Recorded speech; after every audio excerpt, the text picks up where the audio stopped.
I'm Algernon Cash, and this is Eat, Drink Triad, your number one source for what's happening with the local food and beverage industry. I am your host, and I'm so honored to bring these great conversations to you week after week. We try to reach out to some of our friends within the food and beverage industry, invite them on the show to talk to you about what they may be working on, what's happening right here in your backyard with food and beverage. And today I've got someone I'm going to be introducing to the audience, certainly not someone that's new here locally with our industry, maybe new to you all, but also an old friend of mine. I've known him for many, many years. He was someone that was willing to give me some direction and guidance when we opened Zesto back in 3 or 4 years ago in East Winston. He has given many restaurant owners a lot of direction and guidance over the years. And so it's my pleasure to introduce to you Chef Irvin Williams. Chef, how are you, man? I'm good. How you doing, sir? I'm doing great, man. I'm doing great. I really appreciate you making some time to join us and share some stories with the audience and maybe update us on what you've got going on out there. I know you're always active and you've always got something cooking in the kitchen. Always. So always got something you're working on. But let's start off on the obvious. I know you've got Nola Catering. And for my audience that maybe recognize your name, that may be how they know you is through Nola Catering. Right. You know, catering has taken a really big hit the last 18 months, and it doesn't really feel like it's quite over yet as we continue to deal with this pandemic and now the emerging Delta variant that we're dealing with the COVID. It just feels like we're not quite getting back to those types of events and luncheons and so many other things that used to happen in mass pre-COVID. How have you been able to navigate your catering company through COVID, and what do you see in the future for catering? Well, when everything started, I had to think on my feet, and my first love is being a personal chef. I love catering. I love weddings and corporate events. Of course, that's big, big ticket items to where it's able to fund other things. But being a personal chef is what's more near and dear to me because I like going to people's homes, providing them with meals that they would normally not be able to get, things that are outside of the restaurant realm. So when it hit, thinking of trying to keep people abreast of food and able to service the same clients, I developed a drop-off system. So you can still get the dinner for two or feed the whole household. It's just that we would drop it off on your step, on your front porch. You let you know, same way Pizza Hut and everybody else was doing, it's just that we were doing it with upscale meals. So you can still get the lamb chops, the lobster, the steak, everything you want to get within reason or within availability. And I would just deliver it to you. And that kind of worked out pretty good because on the average, we service one customer per day when it comes to personal chef service. And within COVID, we could do 3, 4, 5 clients a day or evening because we're dropping it off and then they're doing the rest.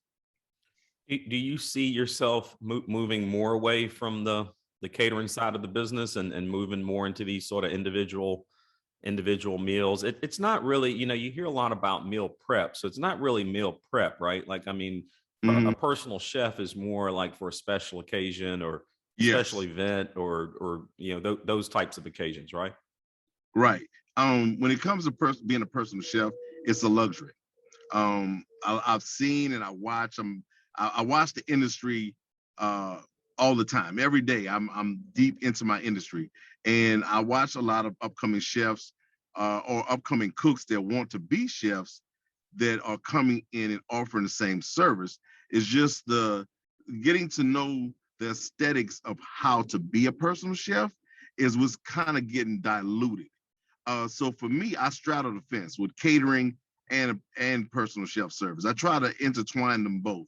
I link up with a lot of different event planners, and I work with everybody so that I can get the feel of what the pulse of the city is.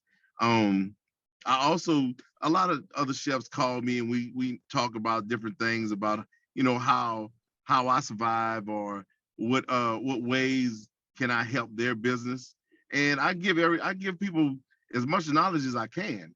But as far as the personal chef service, it's something that we created to be a luxury that's affordable, if you know what I'm saying.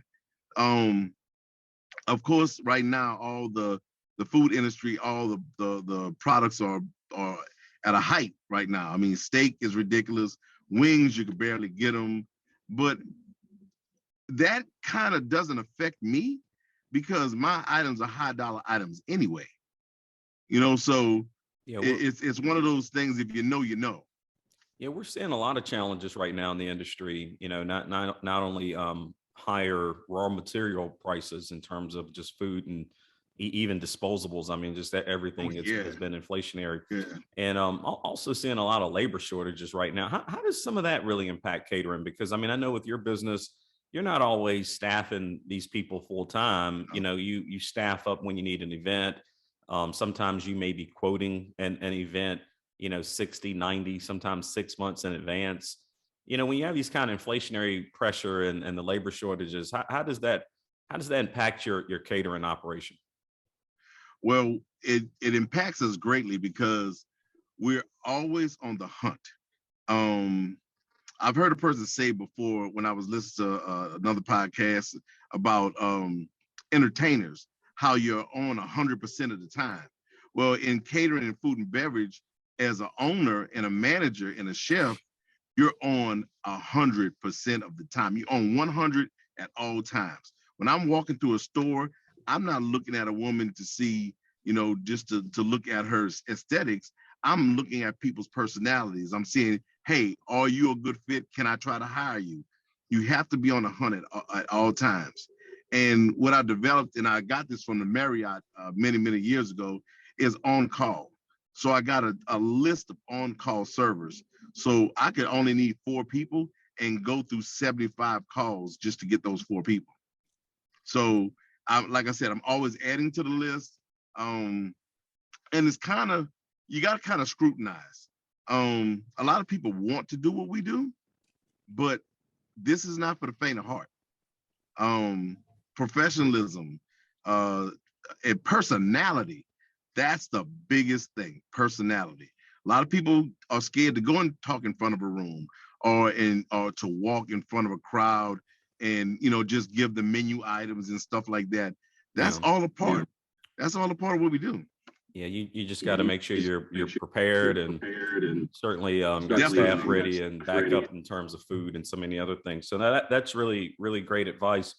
I know off air you had mentioned one of the projects you're working on right now is you're doing a trailer, and that seems to be a really growing business. So many more people are getting into these food trucks, food trailers, mobile type kitchens. A lot of people doing pop-up events. So it just feels like the food and beverage industry is really shifting quite a bit, already shifting pre-COVID, but feels like the last 18 months really accelerated things.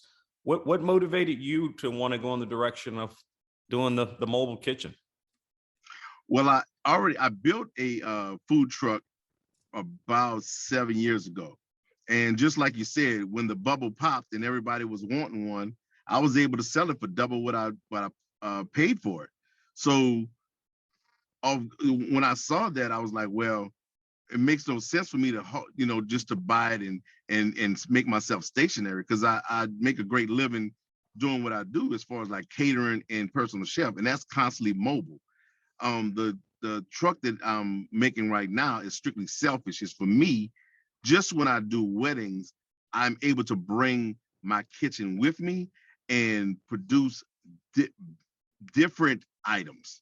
So I'm getting more into the upscale French, Spanish, Greek. I want to give people the experience that if you are in LA, Las Vegas, New York, that you can get that here. And it can be produced on site versus we're doing it in our kitchen and transporting it.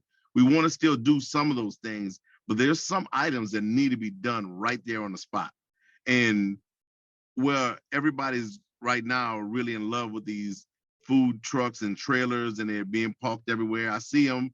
I patronize a whole bunch of them, but to me, that's not my thing. I just selfishly want a trailer customized to what I do, to be able to produce things for, any type of big event.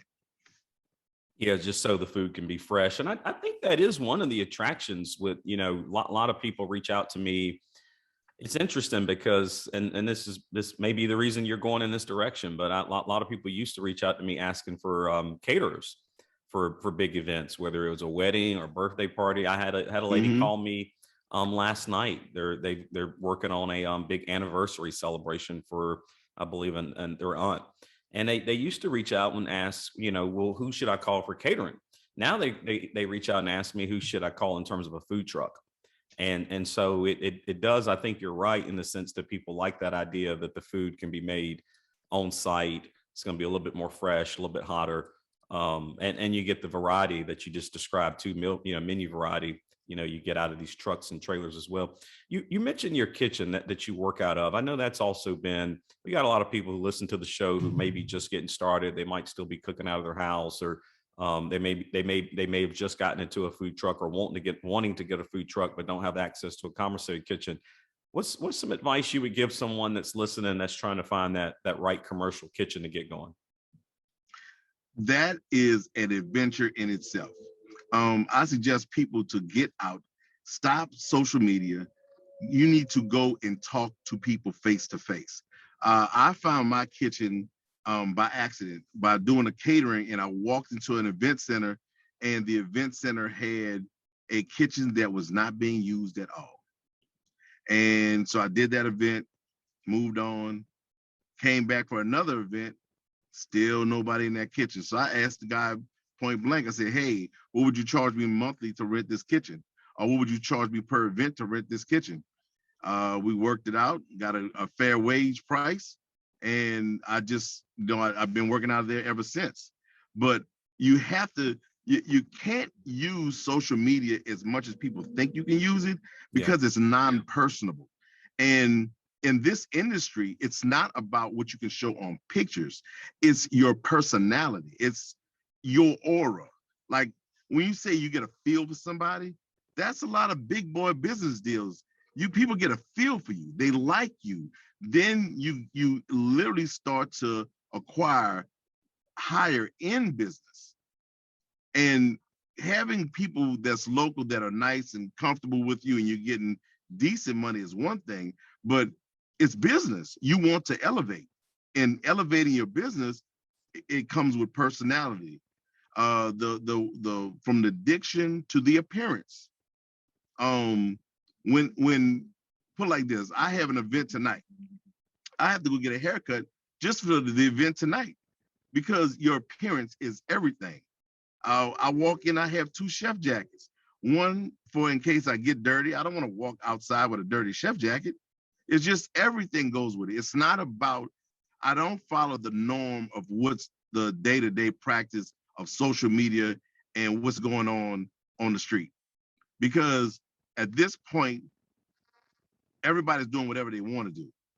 And a lot of times when it comes to etiquette, a lot of people are not practicing business etiquette. Yeah.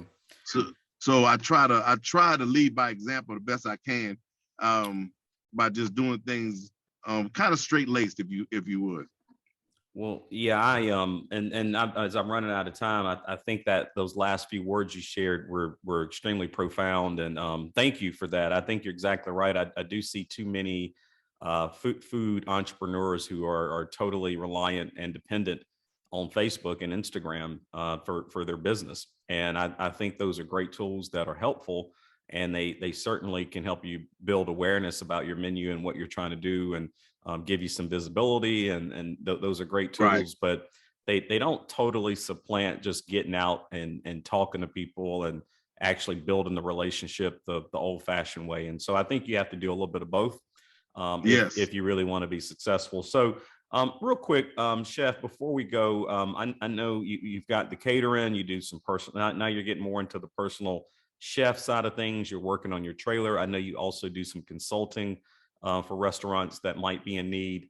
For my audience, how can they get in touch with you? Well, you can always go to my website at nolacatering.info, or I'm a person that I answer my phone at all times. And that phone number would be 336-470-7853. Either way, you'll be able to get in touch with me, no problem. I'm also on all social media at Nola Catering and Events on Facebook and Nola Catering on Twitter and Instagram. That's awesome. I encourage my audience to go learn more about Chef Irvin Williams. Chef, we appreciate you making time for us today. For my audience, don't forget, we've got Burger Week coming up. Eat, Drink Burger Week happens September 19th through the 25th. The deadline to sign up for Burger Week is August the 14th. So make sure you reach out to your favorite restaurant. If they say they've got the best burger in the Triad, I want you to encourage them to sign up for Burger Week and show us what they've got. Also, make sure you stay tuned to WTOB for your restaurant of the week. And then, of course, the Eat, Drink, Triad show happens every week on WTOB on Sunday morning. But you can also catch the show on any one of your favorite podcast platforms. So that's Apple, Spotify, or Stitcher. Make sure you're following Eat, Drink, Triad on Facebook, Instagram, and YouTube. And until next time, y'all stay locked in.